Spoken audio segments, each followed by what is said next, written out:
আজকে সাদা পাথর লুটপাট হয়ে যাচ্ছে।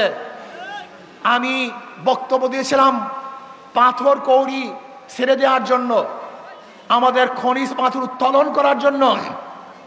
আমি লুটপাট করার জন্য বক্তৃতা করি নাই।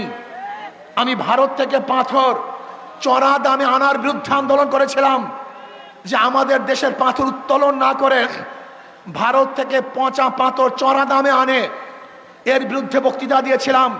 কিন্তু আমাকে আজকে তারা বলতেছে আমার বক্তৃতার কারণেই নাকি তারা পাথর চুরি করেছে।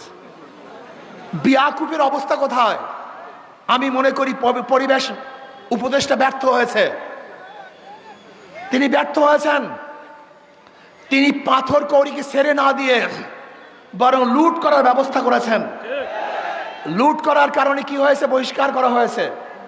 আপনাদের ধারণা কি এতগুলি পাথর কি একদিনই সরানো হয়েছে না দীর্ঘদিন পর্যন্ত সরানো হয়েছিল?